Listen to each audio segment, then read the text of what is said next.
ಯಾದಗಿರಿಯಲ್ಲಿ ಭೀಮಾ ನದಿ ಅಬ್ಬರ ಜೋರಾಗಿದೆ. ನಗರದ ಹಲವು ಕಡೆ ನದಿ ನೀರು ನುಗ್ಗಿದ್ದು ಭೀಮಾ ನದಿ ನೀರು ಹೊಡೆತಕ್ಕೆ ಬಡಾವಣೆಗಳಿಗೆ ಜಲಾವೃತಗೊಂಡಿದ್ದು ಯಾದಗಿರಿ ನಗರದ ಜಲಪ್ರಳಯದ ದೃಶ್ಯ ಡ್ರೋನ್ ಕ್ಯಾಮೆರಾದಲ್ಲಿ ಸೆರೆಯಾಗಿದೆ.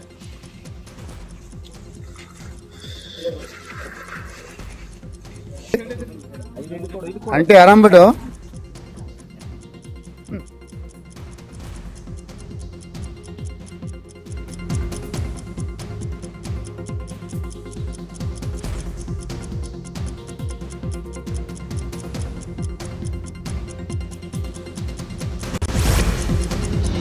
ಭೀಮಾ ನದಿ ಪ್ರವಾಹದ ಹಿನ್ನೆಲೆ ಇಂದು ವಿಜಯಪುರ ಜಿಲ್ಲೆಗೆ ಜಿಲ್ಲಾ ಉಸ್ತುವಾರಿ ಸಚಿವ ಎಂಬಿ ಪಾಟೀಲ್ ಭೇಟಿ ನೀಡಿದ್ರು. ಪ್ರವಾಹ ಪೀಡಿತ ಆಲಮೇಲ ತಾಲೂಕಿನ ಕುಮಸಗಿ ಗ್ರಾಮಕ್ಕೆ ಭೇಟಿ ನೀಡಿದ ಸಚಿವರು ಅಲ್ಲಿನ ಪರಿಸ್ಥಿತಿ ಕುರಿತು ಮಾಹಿತಿಯನ್ನು ಪಡೆದರು. ಬಳಿಕ ಸಂತ್ರಸ್ತರ ಕಾಳಜಿ ಕೇಂದ್ರಕ್ಕೆ ಭೇಟಿ ನೀಡಿದ ಎಂಬಿ ಪಾಟೀಲ್ ಅಭಯ ನೀಡಿದ್ರು. ನಮಗೆ ಊರು ಶಿಫ್ಟ್ ಮಾಡಿ ಕೊಡಿ ಅಂತ ಸಚಿವರ ಮುಂದೆ ಸಂತ್ರಸ್ತರು ಅಳಲು ತೋಡಿಕೊಂಡ್ರು. ಎಲ್ಲಿನೂ ಕೂಡ ಈಗ ಆದಾಗ ಹೂ ಅಂತೀರಿ, ಕಡಿಮೆ ಆದ್ಮ್ಯಾಗ ಮತ್ತೆ ನೀವು ಕೊಂಪೆ ಉಳಿತಾವ.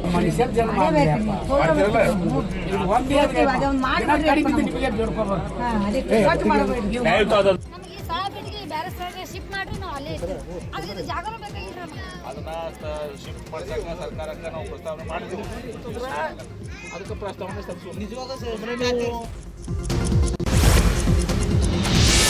ಕಲಬುರಗಿಯಲ್ಲಿಯೂ ಭಾರಿ ಮಳೆ ಆಗ್ತಾ ಇದೆ. ಚಿತ್ತಾಪುರ ತಾಲೂಕಿನಲ್ಲಿ ಕಾಗಿಣಾ ನದಿ ಪ್ರವಾಹಕ್ಕೆ ಕಡಬೂರು, ಇಂಗಳಗಿ, ಕೊಲ್ಲೂರು, ಕುಂದನೂರು ಸೇರಿ 16 ಗ್ರಾಮಗಳು ಜಲಾವೃತವಾಗಿವೆ. ಮನೆಗೆ ನೀರು ನುಗ್ಗಿದ್ದು ಪರಿಣಾಮ ಗೃಹೋಪಯೋಗಿ ವಸ್ತುಗಳು ನೀರು ಪಾಲಾಗಿದ್ದಾವೆ. ಮನೆ ಮಠ ಕಳೆದುಕೊಂಡು 100 ಕುಟುಂಬಗಳು ಬೀದಿಗೆ ಬಿದ್ದಿವೆ.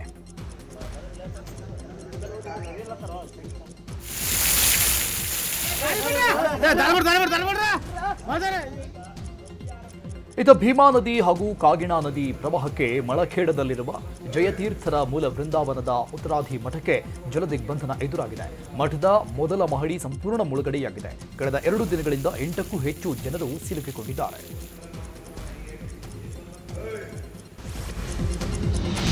ಕಲಬುರಗಿ ಜಿಲ್ಲೆಯಾದ್ಯಂತ ಭೀಕರ ಪ್ರವಾಹಕ್ಕೆ ಜನ ನಲುಗಿ ಹೋಗಿದ್ದಾರೆ. ಆಳಂದ ತಾಲೂಕಿನ ಭೂಸನೂರು ಗ್ರಾಮದ ಬಳಿ ಹಳ್ಳದಲ್ಲಿ ಜಾನುವಾರುವೊಂದು ಕೊಚ್ಚಿ ಹೋಗಿದೆ. ಜಲಾವೃತವಾದ ಸೇತುವೆಯಲ್ಲಿಯೇ ರೈತರೊಬ್ಬರು ಹಳ್ಳ ದಾಟಿದ್ರು. ಈ ವೇಳೆ ರೈತರ ಕಣ್ಣೆದುರೇ ಹಸು ಕೊಚ್ಚಿ ಹೋಗಿದೆ.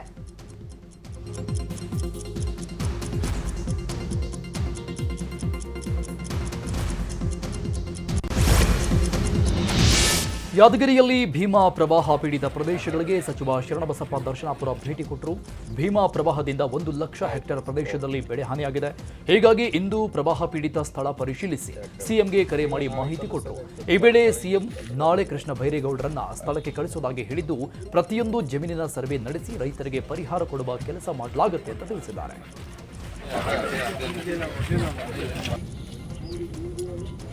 ಆಯ್ತು ಸರ್, ಓಕೆ.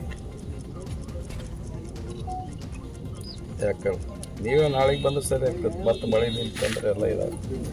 ಆಯ್ತು. ಮಳೆಯಿಂದ ಅವಾಂತರ ಸೃಷ್ಟಿಯಾದರೂ ಬೀದರ್ ಜಿಲ್ಲಾಡಳಿತ ಮಾತ್ರ ಎಚ್ಚೆತ್ತುಕೊಂಡಿಲ್ಲ. ನಿರಂತರ ಮಳೆಯಿಂದಾಗಿ ಮನೆಗಳು ಕುಸಿಯುವಂತಹ ಆತಂಕದಲ್ಲಿ ಜನರಿದ್ದಾರೆ. ಒಂದೇ ವಾರದಲ್ಲಿ 5 ಮನೆ ಕುಸಿತವಾಗಿದ್ದು ಬಡ ಕುಟುಂಬಗಳ ಬದುಕು ಅತಂತ್ರವಾಗಿದೆ. ಆದರೆ ಈವರೆಗೂ ಕಾಳಜಿ ಕೇಂದ್ರ ತೆರೆಯದ ಹಿನ್ನೆಲೆ ಮುರುಕಲು ಮನೆಯಲ್ಲೇ ಜನರು ವಾಸ ಮಾಡ್ತಿದ್ದಾರೆ. ಇಷ್ಟೆಲ್ಲ ಸಮಸ್ಯೆ ಇದ್ರೂ ಜಿಲ್ಲಾಡಳಿತ ಯಾವುದೇ ಕ್ರಮ ಕೈಗೊಳ್ಳದೇ ಇರೋದಕ್ಕೆ ಭಾರಿ ಆಕ್ರೋಶ ವ್ಯಕ್ತವಾಗ್ತಿದೆ.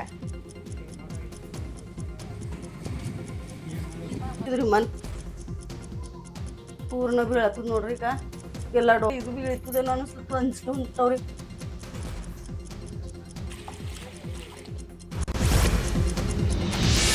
ಹಳ್ಳದಲ್ಲಿ ಕಾಲು ಜಾರಿ ಬಿದ್ದು ಮಗು ಸಾವನ್ನಪ್ಪಿದ ಘಟನೆ ಕೊಪ್ಪಳ ಜಿಲ್ಲೆಯ ಗಂಗಾವತಿಯ ದುರ್ಗಮ್ಮನ ಹಳ್ಳದಲ್ಲಿ ನಡೆದಿದೆ. 4 ವರ್ಷದ ಅಜಾನ ಎಂಬ ಮಗು ನಿನ್ನೆ ಸಂಜೆ ದುರ್ಗಮ್ಮನ ಹಳ್ಳಕ್ಕೆ ಕಾಲು ಜಾರಿ ಬಿದ್ದಿದೆ. ದುರ್ಗಮ್ಮನ ಹಳ್ಳಕ್ಕೆ ತಡೆಗೋಡೆ ಇಲ್ಲದ ಕಾರಣ ಮಗು ಜಾರಿ ಬಿದ್ದಿದ್ದು ಇದಕ್ಕೆ ನಗರಸಭೆಯವರ ನಿರ್ಲಕ್ಷ್ಯ ಕಾರಣ ಅಂತ ಜನಾಕ್ರೋಶ ವ್ಯಕ್ತಪಡಿಸಿದ್ದಾರೆ. ಮಗು ಜಾರಿ ಬಿದ್ದಿರುವ ದೃಶ್ಯ ಸಿಸಿಟಿವಿಯಲ್ಲಿ ಸೆರೆಯಾಗಿದೆ.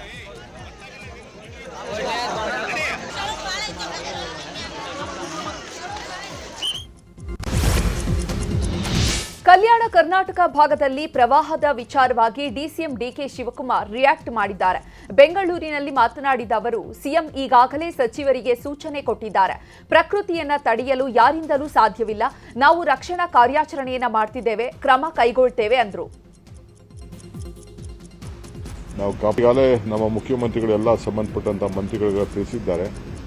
ಮಹಾರಾಷ್ಟ್ರದಿಂದ ವಿಪರೀತ ನೀರು ಬರ್ತಾ ಇದೆ. ಫಸ್ಟ್ ಟೈಮು ನ್ಯಾಷನಲ್ ಹೈವೇ ಕೂಡ ಅದನ್ನು ಮುಚ್ಚಬೇಕಾದಂಥ ಅನಿವಾರ್ಯತೆ ಬಂದಿದೆ. ಸಾರ್ವಜನಿಕರು ಕೂಡ ಇದು ಪ್ರಕೃತಿಯ ನಿಯಮ, ಇದು ನಾವೇನು ಮಾಡೋಕ್ಕಾಗಲ್ಲ. ಬಟ್ ಜನರ ರಕ್ಷಣೆ ಮಾಡಲಿಕ್ಕೆ, ಜನರಿಗೆ ನಾವು ಕಾಪಾಡಲಿಕ್ಕೆ, ಯಾರಿಗೂ ತೊಂದರೆ ಆಗದಂಗೆ ಏನು ಸಹಕಾರ ಕೊಡಬೇಕು ಇಡೀ ನಮ್ಮ ಸರ್ಕಾರದ ಎಲ್ಲ ಅಧಿಕಾರಿಗಳು ಮತ್ತು ಎಲ್ಲ ಸಾರ್ವಜನಿಕರು ಕೂಡ ಸಹಕಾರವನ್ನು ಕೊಡಬೇಕು ಅಂತೇಳಿ ನಾವು ವಿನಂತಿಯನ್ನು ಮಾಡಿದ್ವಿ. ಈಗಾಗಲೇ ನಮ್ಮ ಮುಖ್ಯಮಂತ್ರಿಗಳೆಲ್ಲ ಸಂಬಂಧಪಟ್ಟಂಥ ಮಂತ್ರಿಗಳಿಗೆ ತಿಳಿಸಿದ್ದಾರೆ. ಮಹಾರಾಷ್ಟ್ರದಿಂದ ವಿಪರೀತ ನೀರು ಬರ್ತಾ ಇದೆ.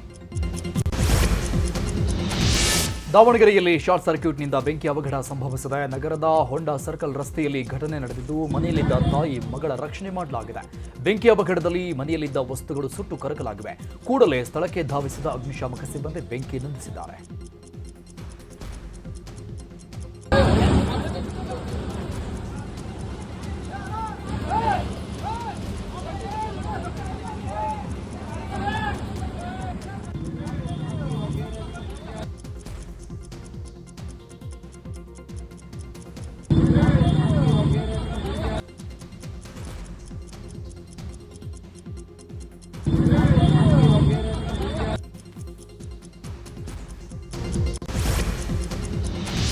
ಜಾತಿ ಸಮೀಕ್ಷೆ ಕುರಿತು ರಾಜ್ಯ ರಾಜಕೀಯದಲ್ಲಿ ಜಟಾಪಟಿ ಜೋರಾಗಿದೆ. ಗಣತಿದಾರರಿಗೆ ನಾವು ಯಾವುದೇ ಮಾಹಿತಿಯನ್ನ ಕೊಡಲ್ಲ ಅಂತ ಕೇಂದ್ರ ಸಚಿವ ಪ್ರಹ್ಲಾದ್ ಜೋಶಿ ಹೇಳಿದ್ದಾರೆ.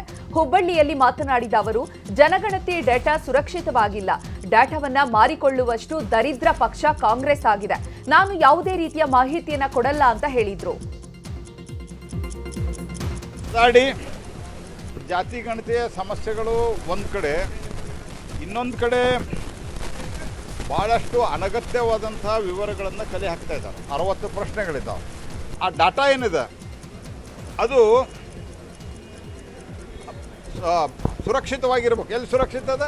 ಒಂದು 2023 ರಿಪೋರ್ಟ್ 10 ಸರ್ತಿ ಡಿಸ್ಕಷನ್ ಮಾಡಿ ಬಡದಾಡಿ ಒಂದು ರೀತಿಯಲ್ಲಿ ಕಾಂಗ್ರೆಸ್ ಪಾರ್ಟಿಯಲ್ಲೇ ಕ್ಯಾಬಿನೆಟ್ದಲ್ಲೇ ಡಿವಿಷನ್ ಆಗಿ ಇಬ್ಬರು ಅಲ್ಲಲ್ಲಿ 2 ಬಣಗಳಾಗಿ, ಎರಡೇನಿನ್ನೂ ಹಲವು ಬಣಗಳಾಗಿ. ಜಾತಿ ಗಣತಿ ವಿಚಾರದ ಬಗ್ಗೆ ವಿಪಕ್ಷ ನಾಯಕ ಆರ್ ಅಶೋಕ್ ಪ್ರತಿಕ್ರಿಯೆ ಕೊಟ್ಟರು. ಸಮೀಕ್ಷೆ ಮೂಲಕ ರಾಜ್ಯ ಸರ್ಕಾರ ಜನರ ವೈಯಕ್ತಿಕ ಮಾಹಿತಿ ಸಂಗ್ರಹ ಮಾಡ್ತಾ ಇದೆ. ಹೈಕೋರ್ಟ್ ಷರತ್ತಿನ ಪ್ರಕಾರ ಸಮೀಕ್ಷೆ ಮಾಡಲಿ. ಜನರು ನಿಮಗೆ ಎಷ್ಟು ಬೇಕೋ ಅಷ್ಟೇ ಮಾಹಿತಿ ಕೊಡಿ. ಸಮೀಕ್ಷೆಯನ್ನ ರಾಜಕೀಯ ದಾಳವಾಗಿ ಸರ್ಕಾರ ಮಾಡ್ತಾ ಇದೆ. ಮುಂದಿನ ಬಜೆಟ್ನಲ್ಲಿ 10-20 ಸಾವಿರ ಕೋಟಿ ಹೊರೆ ಕಡಿಮೆ ಮಾಡಿಕೊಳ್ಳಲು ಸರ್ಕಾರ ಮುಂದಾಗಿದೆ. ಅದಕ್ಕಾಗಿ ಸಮೀಕ್ಷೆ ಮಾಡಿ ನಾಮ ಹಾಕೋಕೆ ಸರ್ಕಾರ ಹೊರಟಿದೆ ಅಂತ ವ್ಯಂಗ್ಯ ಮಾಡಿದ್ದಾರೆ. 1.5 ಹೈಕೋರ್ಟ್ ಕೂಡ ಹೇಳಿದೆ, ರಾಜ್ಯ ಸರ್ಕಾರ ಇದನ್ನ ರಾಜಕೀಯ ಗಾಳವಾಗಿ ಬಳಸ್ಕೊಂತ ಇದೆ. ಇದನ್ನ ಉಪಯೋಗ ಮಾಡಿಕೊಂಡು ಮುಂದಿನ ದಿನದಲ್ಲಿ ರಾಜ್ಯದ ಜನತೆಗೆ ಕಿರುಕುಳ ಕೊಡಕ್ಕೆ ಈಗ ಸರ್ಕಾರ ಪಾಪರ್ ಔಟ್ ಇದೆ. ಈ ಜಾತಿ ಸಮೀಕ್ಷೆ ಮಾಡ್ತಾ ಇರೋದು ಒಳ್ಳೇದಲ್ಲ. ಮುಂದೆ ನಿಮ್ಮ ಏನೇನು ಸರ್ಕಾರದಿಂದ ಫ್ರೀಗಳು ಬರ್ತದೆ ಅದಕ್ಕೆಲ್ಲ ಕತ್ತರಿ. ರಾಜ್ಯ ಸರ್ಕಾರದಲ್ಲಿ ಪಾಪರ್ ಆಗಿರೋದಕ್ಕೆ ಮುಂದಿನ ಬಜೆಟ್ ಅಲ್ಲಿ ಅವರಿಗೆ ಸುಮಾರು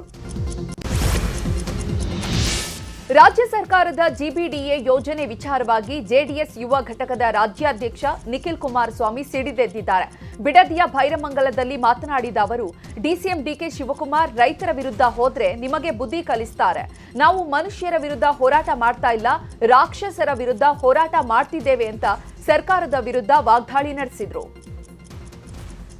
ಏನಾದ್ರೂ ಸಂದಿಗ್ಧ ಪರಿಸ್ಥಿತಿ ರೈತರ ಮೇಲೆ ಉಪಮುಖ್ಯಮಂತ್ರಿಗಳು ಇವೆಲ್ಲ ದಬ್ಬಾಳಿಕೆ ದೌರ್ಜನ್ಯದ ಮಾತುಗಳೇನ್ ಆಡ್ತಾ ಇದ್ದಾರೆ.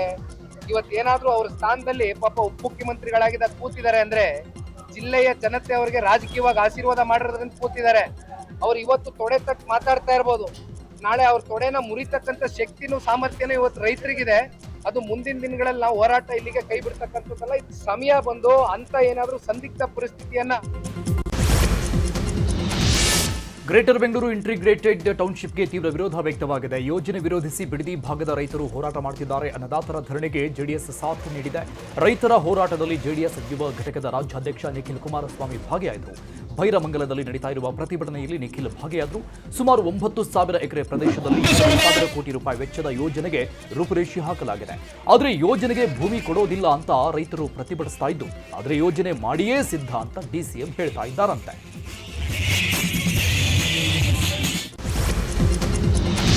ಶ್ರೀ ಕ್ಷೇತ್ರ ಧರ್ಮಸ್ಥಳ ಹಾಗೂ ವೀರೇಂದ್ರ ಹೆಗ್ಗಡೆ ವಿರುದ್ಧ ಷಡ್ಯಂತ್ರ ನಡೀತಾ ಇದೆ. ಷಡ್ಯಂತ್ರ ವಿರೋಧಿಸಿ ಶ್ರೀ ಕ್ಷೇತ್ರದ ಭಕ್ತರು ಮಹಾ ಚಂಡಿಕ ಯಾಗ ಮಾಡುತ್ತಿದ್ದಾರೆ. ಇವತ್ತು ಧರ್ಮಸ್ಥಳದ ಅಮೃತ ವರ್ಷಿಣಿ ಸಭಾಂಗಣದಲ್ಲಿ ಯಾಗಶಾಲೆಯಲ್ಲಿ ಮಹಾ ಚಂಡಿಕ ಯಾಗ ಮಾಡಲಾಗ್ತಿದೆ. ಚಂಡಿಕ ಯಾಗಕ್ಕೆ ಬೆಳ್ತಂಗಡಿ ತಾಲೂಕಿನ ಎಲ್ಲ ಗ್ರಾಮದ ವತಿಯಿಂದ ಫಲಪುಷ್ಪಗಳ ಸಮರ್ಪಣೆ ಮಾಡಲಾಯಿತು. ಇನ್ನು ಇಂದು ಚಂಡಿಕ ಯಾಗದ ಪೂರ್ಣಾಹುತಿ ನಡೆಯಿತು. ಧರ್ಮಾಧಿಕಾರಿ ವೀರೇಂದ್ರ ಹೆಗ್ಗಡೆ ದಂಪತಿ ಕೂಡ ಪೂರ್ಣಾಹುತಿ ಕಾರ್ಯದಲ್ಲಿ ಭಾಗಿಯಾದರು.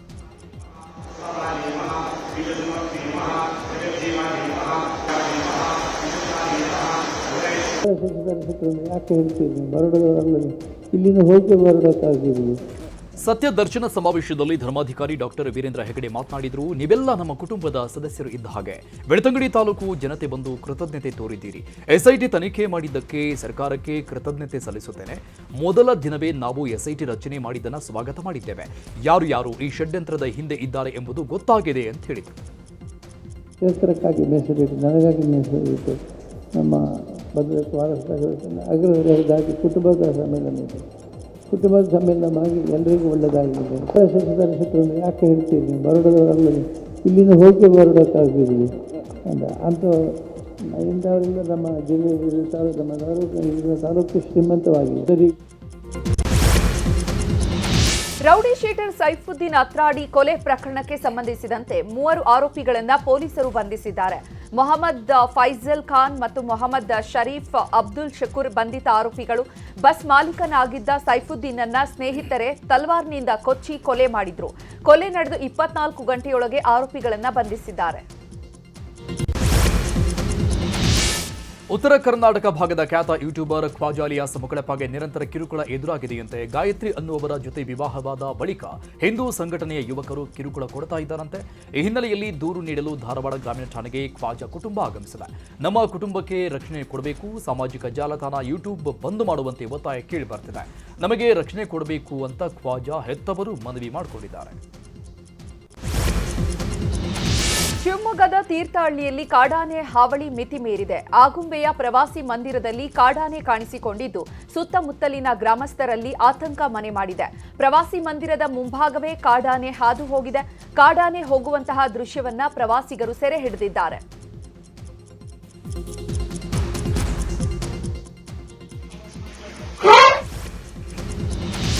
ಹಾಸನದಲ್ಲಿ ಬಟ್ಟೆ ಅಂಗಡಿ ಮಾಲೀಕರು 1,000 ರೂಪಾಯಿಗೆ 20 ಶರ್ಟ್ ಆಫರ್ ಕೊಟ್ಟಿದ್ದು. ಉದಯಗಿರಿ ಬಡಾವಣೆಯ ಅರುಣ್ ಮೆನ್ಸ್ವೇರ್ ಮಾಲೀಕ ಆಫರ್ ಕೊಡಲಾಗಿದ್ದು ಶರ್ಟ್ ಆಸೆಗೆ ಯುವಕರು ಮುಗಿಬಿದ್ರು. ಸ್ಥಳದಲ್ಲಿ ನೂಕುನುಗ್ಗಲು ಉಂಟಾಗಿದೆ. ಜನರನ್ನ ನಿಯಂತ್ರಣ ಮಾಡೋಕೆ ಪೊಲೀಸರು ಲಾಠಿ ಚಾರ್ಜ್ ಕೂಡ ಮಾಡಿದ್ದಾರೆ. ಇತ್ತ ಕೊಪ್ಪಳದ ಬಟ್ಟೆ ಅಂಗಡಿಯೊಂದರಲ್ಲಿ ಆಫರ್ ನೀಡಿದ್ದ ಹಿನ್ನೆಲೆಯಲ್ಲಿ ಬಟ್ಟೆಗಳನ್ನು ಕೊಳ್ಳಲು ಯುವಕರು ಮುಗಿಬಿದ್ರು. ಕೊಪ್ಪಳದ ಲೇಬಲ್ ಸರ್ಕಲ್ನಲ್ಲಿರುವ ಬಟ್ಟೆ ಅಂಗಡಿಯಲ್ಲಿ 1,000 ರೂಪಾಯಿಗೆ 8 ಬಟ್ಟೆಗಳನ್ನು ನೀಡುವುದಾಗಿ ಆಫರ್ ಹಾಕಲಾಗಿತ್ತು. ಇದನ್ನು ನೋಡಿದ ಯುವಕರ ದಂಡು ಅಂಗಡಿ ಮುಂದೆ ಬಂದಿದೆ. ಶಿವಮೊಗ್ಗ ಜಿಲ್ಲೆ ತೀರ್ಥಹಳ್ಳಿಯಲ್ಲಿ ಮಹಿಳಾ ದಸರಾ ಸಂಭ್ರಮ ಮನೆ ಮಾಡಿದೆ. ಈ ವೇಳೆ ಪೊಲೀಸರು ಹಾಗೂ ಯುವತಿಯರು ಭರ್ಜರಿ ಡ್ಯಾನ್ಸ್ ಮಾಡಿದ್ದಾರೆ.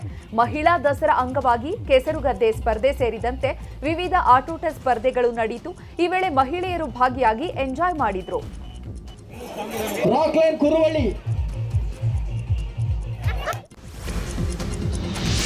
ಇಂದು ಏಷ್ಯಾ ಕಪ್ ಫೈನಲ್ ಪಂದ್ಯ ನಡೀತಾ ಇದೆ. ಸಾಂಪ್ರದಾಯಿಕ ಎದುರಾಳಿಗಳಾದ ಭಾರತ ಹಾಗೂ ಪಾಕಿಸ್ತಾನ ತಂಡಗಳು ಕಾದಾಟ ನಡೆಸಲಿವೆ.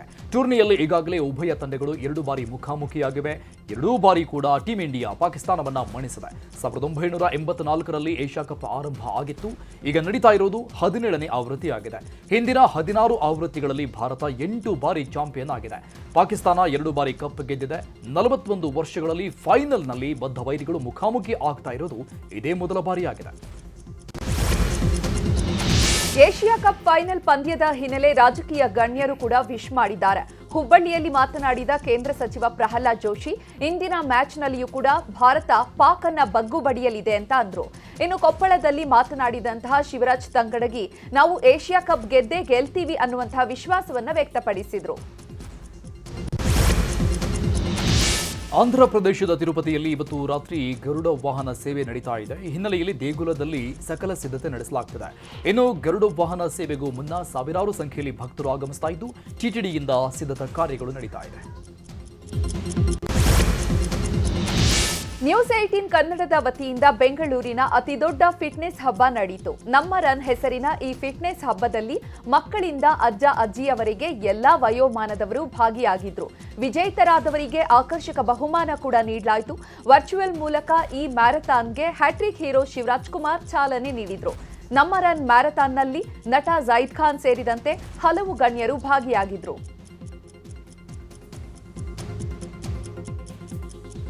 ಇನ್ನು ನ್ಯೂಸ್ 18 ಆಯೋಜಿಸಿದ್ದ ನಮ್ಮ ರನ್ ಕಾರ್ಯಕ್ರಮದ ಬಗ್ಗೆ ಶ್ಲಾಘನೆ ವ್ಯಕ್ತವಾಯಿತು. ನಮ್ಮ ರನ್ನಲ್ಲಿ ಭಾಗವಹಿಸಿದ್ದ ಕ್ರೀಡಾಪಟುಗಳು ಕಾರ್ಯಕ್ರಮ ಆಯೋಜನೆ ಬಗ್ಗೆ ಮೆಚ್ಚುಗೆ ವ್ಯಕ್ತಪಡಿಸಿದರು.